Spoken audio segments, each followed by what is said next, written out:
Elara froze as her phone buzzed against the cold marble table. The apartment around her was quiet in the way only expensive modern spaces can be, silent, deliberate, every sound absorbed by high ceilings and polished stone. No creaks, no distant traffic hum, not even the faint creak of the building settling, nothing but the faint air conditioning and her own heartbeat. She did not look at the screen. Her fingers hovered, a hesitation born from instinct, not fear. Another buzz, louder this time, insistent. Elara turned the phone over. The name that appeared made her throat constrict in a way memory could not erase. Adrian Vale. The name struck her like a physical weight, recognition curled in her chest, a quiet ache she hadn't allowed herself to feel in 5 years. 5 years. That was how long it had been since Adrian disappeared from her life without explanation. No goodbye, no warning, just absence.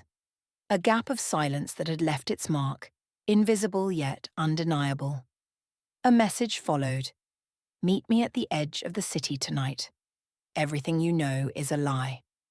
Elara's hand trembled slightly. Her eyes narrowed at the words, tracing each letter as though understanding the weight behind them could protect her. The screen dimmed. She did not delete the message. She did not reply. Adrian had never been dramatic. He didn't tease information. When he spoke, it was because something had already moved out of reach. That was what unsettled her. She rose slowly, reaching for her coat, pausing as her reflection caught in the glass. As she glanced down the hallway, the lights flickered. Once, briefly, then steadied. And then she saw it. A shadow moved across the far wall. Elara didn't breathe. The movement was quick, almost careless, like someone who assumed they wouldn't be noticed. Her pulse thudded in her ears. She waited. Nothing else moved. Slowly, she opened the door and stepped into the hallway, her footsteps quiet against the polished floor. She locked the door behind her, the click of the lock louder than it should have been. The city sprawled beyond her window, bright, indifferent. Its lights reflected off the high-rises and distant streets, oblivious to the secret world she inhabited.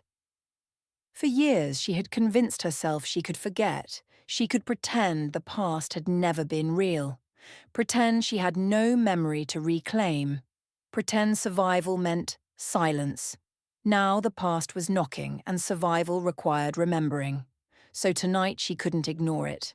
The cab carried her through thinning traffic. Neon reflections streaked across wet asphalt, the city's pulse slowing as skyscrapers gave way to warehouses and loading docks. Cafes shuttered for the night, alleyways stretched long and silent. Adrian had chosen the meeting place carefully. She waited outside a shadowed warehouse, the distant hum of city life fading into emptiness. Memory pressed against her, intrusive and uninvited, but she let it slip by like fog. 5 years ago, she had been a photographer for high-profile clients, discreet, invisible when necessary, trusted to capture moments without leaving a trace. Her cameras captured moments no one else would see. Shadows, gestures, fleeting expressions, each photograph a puzzle piece, each frame a secret. John Rain had been one of those clients. At the time, the name meant nothing. A job, a routine, an event to photograph. Nothing more. She remembered adjusting her lens, the soft click of the shutter, the hum of voices behind her, the subtle clatter of equipment. Adrian had been there too, setting up audio discreetly, catching sounds no one else could. She did not remember the conversation itself, only Adrian did. That night, as he reviewed footage, he heard it. A background murmur, faint, precise, planning unfolding in the background. The danger had been unmistakable. He had called her immediately. Together, they reconstructed the timeline, matching angles, moments, and shadows. Every photograph she took lined up with a snippet of audio he had recorded. 3 days later, John Rain disappeared. A missing person report was filed. The name matched. And then, everything broke. The warehouse door opened quietly, revealing Adrian. Older, leaner, but unmistakable. His eyes scanned her face, weighing, assessing.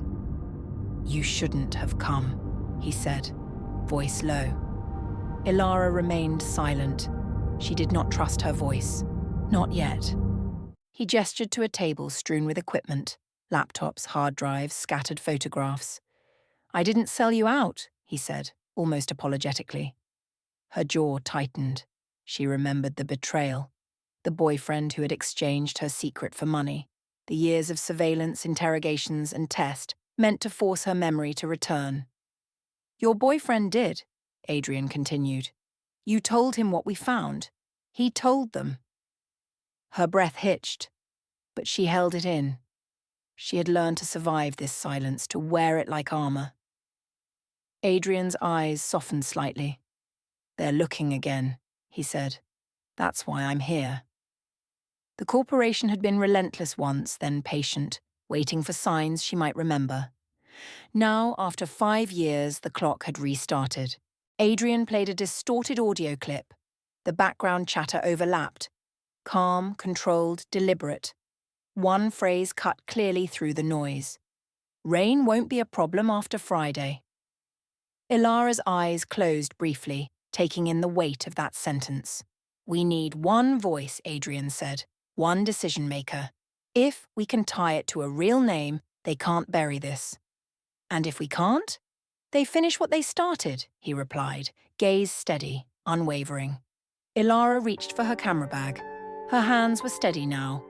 5 years of pretending not to remember had ended. She was done hiding. Outside, the city remained indifferent, but somewhere, unseen eyes watched the shadows, noting movements, tracing paths. The hunt had begun. The warehouse smelled of dust, old electronics, and faint traces of burnt coffee from a mug long forgotten. The concrete floor was cold beneath their shoes, sending a subtle chill up their spines. A single fluorescent tube buzzed intermittently overhead, casting flickering shadows that stretched and shrank across the walls. Ilara unzipped her camera bag slowly, letting the weight of her lenses and camera bodies sink into her hands. She set each piece on the table deliberately. A DSLR, a compact mirrorless, a few specialized lenses, a portable recorder tucked neatly in the corner. Every glint of metal, every reflection on the glass, caught her eye, and she carefully adjusted it so it would catch the warehouse's weak light just right. Adrian crouched beside the table, headphones pressed firmly over his ears, eyes scanning the corrupted audio clip looping on his laptop. The waveform jumped and spiked unpredictably, but he saw patterns hidden in the chaos. Every breath, every footstep, every cough from 5 years ago, encoded with intent. "This is it," Adrian whispered, almost reverently. "One clip, one voice. That's all we need." Ilara leaned over the table, tracing the edges of a photograph from that night. It had yellowed slightly at the corners, but the detail remained sharp. Reflections in a window, shadows falling across the floor, a coat slung casually over a chair.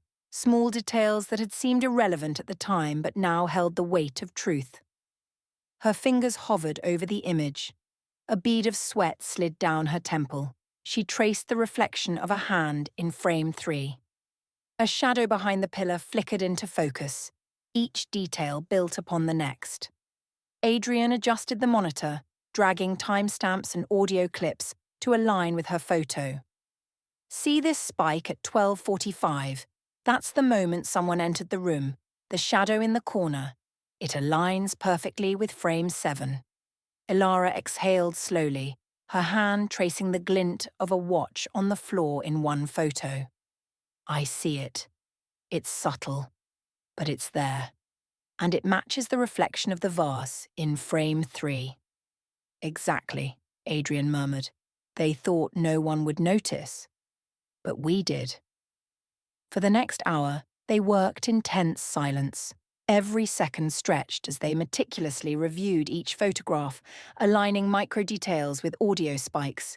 Every hand gesture, every movement of clothing, every subtle shift of shadow was a potential clue.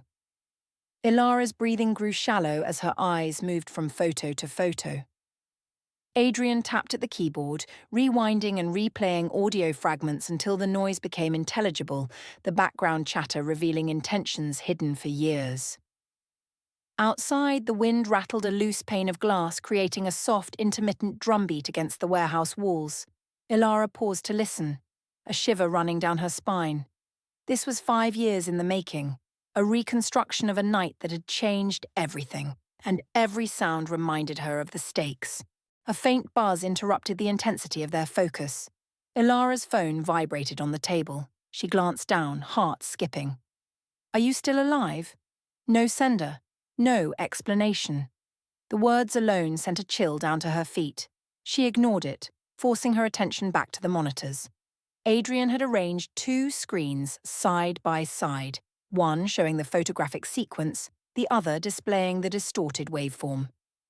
"Ilara, look here," Adrian whispered, pointing to a shadow she hadn't noticed before. Ilara squinted. "Behind the stairwell?" "That's our guy," Adrian breathed. Her chest tightened, but she held her focus. They began plotting the figure's movement meticulously. Friday, 9:12 p.m. Figure enters hall.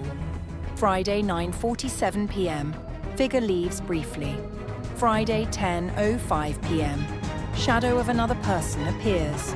Each step, each reflection, each fleeting motion was cross-referenced with the audio spikes. Footsteps echoed in the background noise, subtle creaks of the floor, a cough, the distant slam of a door, all clues to reconstruct the sequence of events. Ilara murmured, "Every frame is a piece of truth, every sound, every shadow. We can't miss anything." Adrian nodded. This is why they never caught it before. The angles, the timing, the micro-movements, they hide everything if you don't watch closely. They worked slowly, systematically, every click of the mouse and tap of the keyboard deliberate. Minutes stretched into hours, each second drawn out by the weight of their discovery.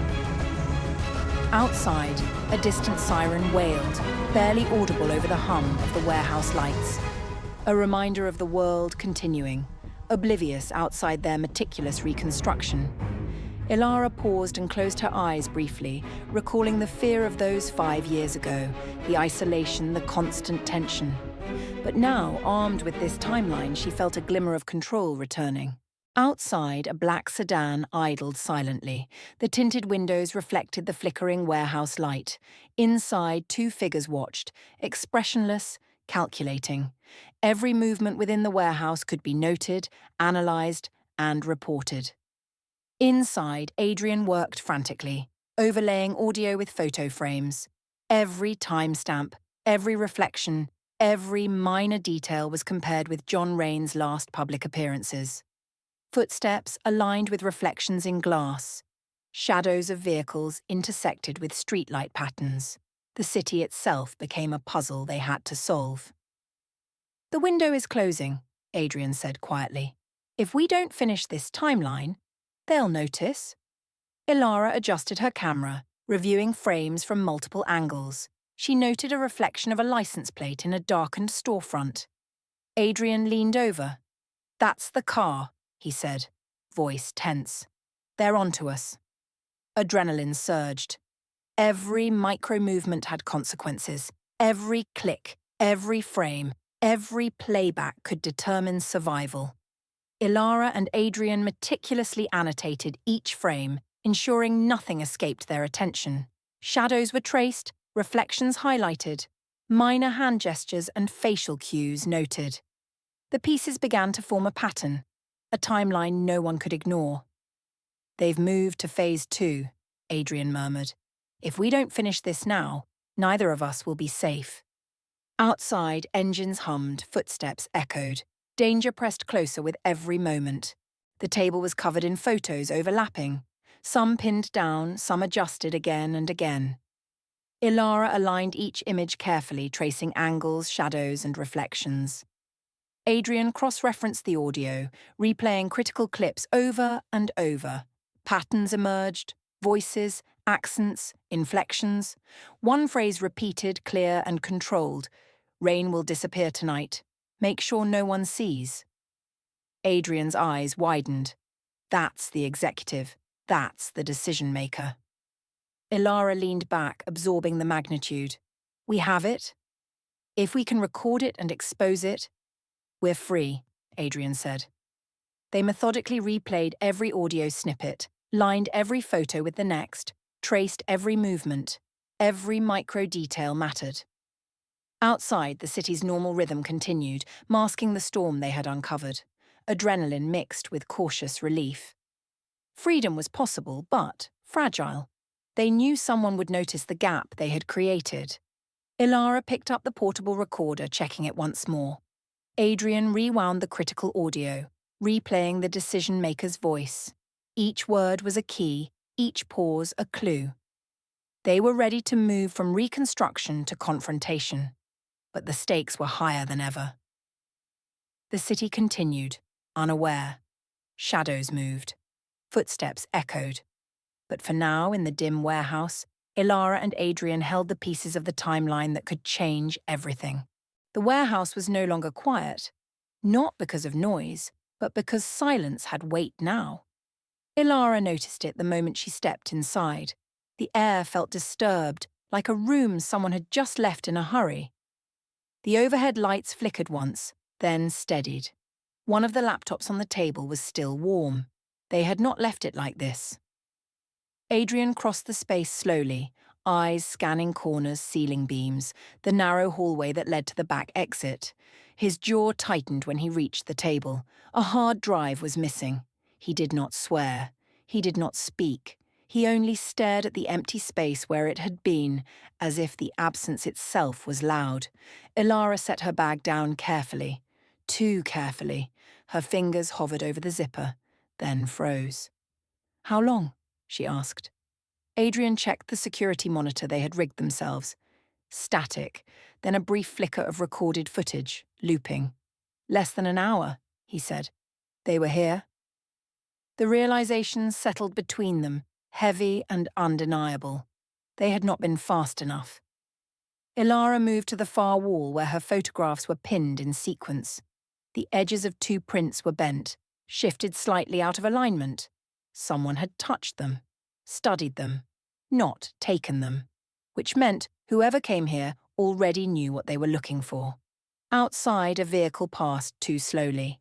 Adrian reached for the recorder in his pocket, checked it, then met her eyes. "They know we're close," he said, "and they're done waiting." Ilara felt the familiar tightening in her chest, the old instinct to disappear, to forget. It rose automatically. She pushed it down. "Then we don't go back to hiding," she said. "We finish this." Adrian nodded once, sharp and final. They powered down what remained, leaving nothing behind that could help anyone track their next move. As they stepped back into the street, Ilara did not look over her shoulder. She already knew. The hunt had started. They did not take a cab. Ilara walked 3 blocks before slowing her pace, letting her breathing settle into something ordinary. Adrian stayed half a step behind her, far enough that they did not look like they were together, close enough that he could see her reflection in shop windows. The city was busy in the shallow way it always was at night. Lights, laughter, movement without meaning, perfect cover. They crossed an intersection just as the light changed. Adrian stopped short, pretending to check his phone. Ilara kept walking. A black sedan idled at the corner longer than it should have. She did not turn around. She ducked into a convenience store instead, the bell chiming overhead. Adrian entered 30 seconds later, grabbed a bottle of water he did not need, paid in cash. They exited through separate doors. Outside, the sedan was gone. Adrian caught up to her 2 streets later. "They pulled one drive," he said quietly. "Not the master." "Which means they don't know how close we are," Ilara replied. "Or they know exactly how close," Adrian said, "and want to see where we go next." Ilara adjusted the strap of her bag, camera resting against her hip like a weight she had learned to live with. "Then we don't go where they expect." They met inside a public library that stayed open late for researchers. Cameras everywhere. Guards who looked bored but attentive. The kind of place people vanished into quietly, surrounded by rules. Adrian plugged his headphones in, feeding the remaining audio into his laptop. Ilara pulled up her photos, not the event shots, but the surrounding ones. Hallways, entrances, reflections in polished surfaces. They worked without speaking for several minutes. Then Adrian froze. That wasn't his voice, he said. Ilara looked up. The executive? No. That sentence we kept isolating. Rain won't be a problem. It's filtered. Processed. That's not how it sounded live. He stripped the noise away, layer by layer. The voice underneath was younger, sharper. Someone else gave the order, Ilara said. And someone else made sure it sounded like it came from higher up. They exchanged a look that needed no explanation.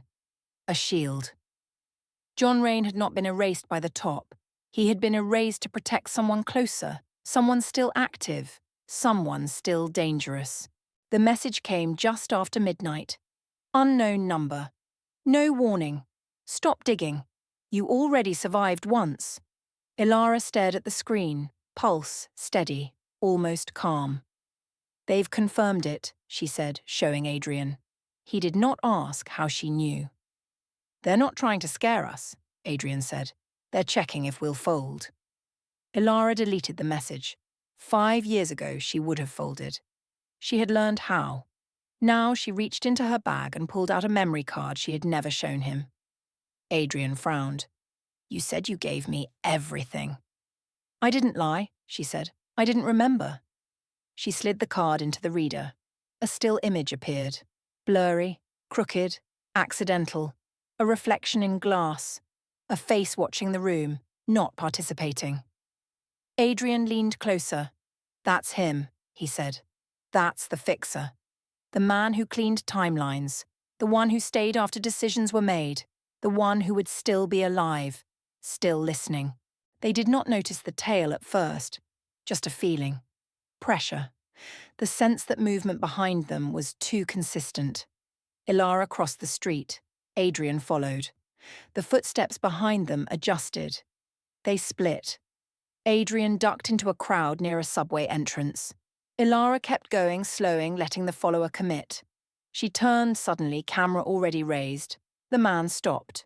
Not startled, not guilty, just annoyed. Wrong place, he said calmly. Ilara lowered the camera, heart steady. No, she replied. Right time. She stepped back into the crowd before he could respond. 2 blocks later, Adrian reappeared beside her, breath controlled, eyes sharp. They won't try again tonight, he said. Too public. Which means tomorrow, Ilara replied. And tomorrow, Adrian said, we end it. They released everything before dawn. Audio, images, timelines. Cross-referenced, impossible to bury without drawing blood. Sent to journalists who specialized in things that disappeared. The city woke up slowly, unaware it was already reacting. Phones buzzed, screens lit up. Resignations would come later. Denials first. By morning they were empty. No bags, no equipment. Just 2 people walking through streets that had once felt hostile. For the first time in 5 years, Ilara felt light, safe, unchained. Adrian smiled faintly, like someone who knew better than to trust it. They reached the corner together. That was when the sound split the air. 2 sharp cracks, loud, sharp, precise. Adrian fell first. Ilara felt the impact a heartbeat later, the world tilting violently as she hit the ground. The street erupted, screams, running, sirens already rising in the distance. She found Adrian's hand without looking. Still warm. Still there. Somewhere nearby, an engine started. Then silence again. 2 bodies on the pavement. Not dead. Not safe. And the truth? Already loose.